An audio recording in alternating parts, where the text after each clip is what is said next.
Okay, everyone, welcome to Statistics 27, Normal 5. We're going to try and solve the problem that you see before you. Find the probability that x is less than or equal to 80, given that the mean is 100 and the standard deviation is 15. Now, as we discussed today, we're going to use the z-score formula, which is equal to data minus mean divided by standard deviation. And this is just a transformation formula which turns regular data into the standard normal. And what I want you to pay attention to is each thing that I write down here to show you how to do this problem. What I want you to notice is the notation that I write, where things change, and where I'm writing things like using this formula, and how I use the picture to help me understand it. Okay, I'm going to start by drawing a picture of this probability right here, and I'd like you to draw that picture too. So the first thing I did was I drew a picture of our problem, which is the probability that some random variable is less than 80. So you will notice that the mean is right in the middle, and this normal curve has 80 to the left of the mean, and I want to find that area, which will be my probability. So now what I'm going to do is I'm going to find the z-score of 80. So why don't you do that as well and then check. So pause. So as you can see, but from the work that I have shown, is I now have the z-score of of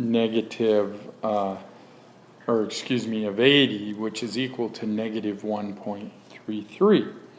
So now the next thing I want to do is I want to rewrite my probability statement, which is in terms of the random variable, in terms of the standard normal curve, and here's how I'm going to do that.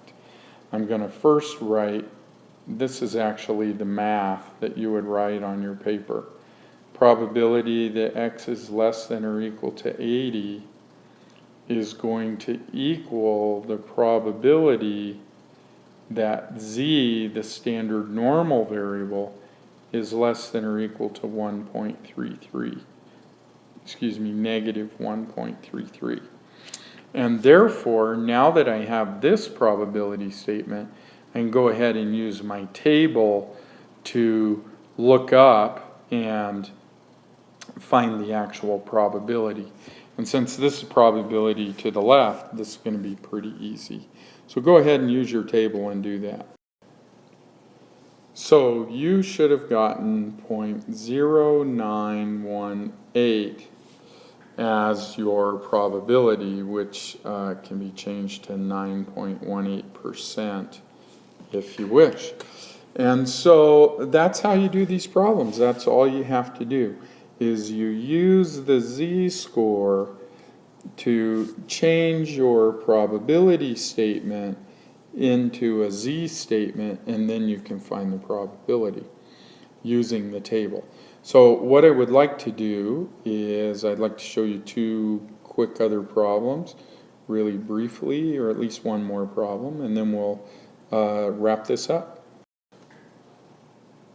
So our situation is we have ACT scores for students who have GPAs that are between 3.5 and 4. And it turns out that the average ACT scores of students with that kind of GPA is 24.2 with a standard deviation of 4.3.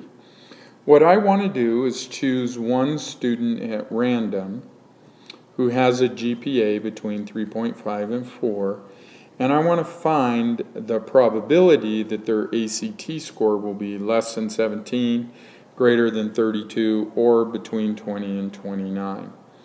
And so once you give it a shot doing these, remember, draw a picture, do a z-score of the data, and then write out your probability statements. So, as you can see, the first problem is fairly straightforward. It's exactly the same style as the last one we did.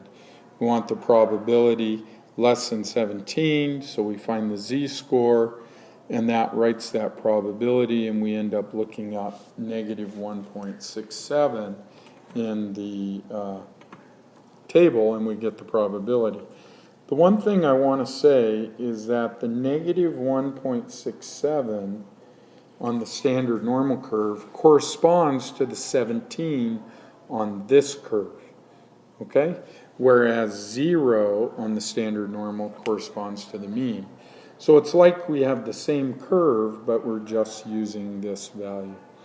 Okay, I want you to do, for tomorrow in class, I want you to do the greater than problem and the in-between problem, and I want you to share those in class tomorrow, and then I'll give you your assignment for the day. Thanks, we'll talk to you later. Bye.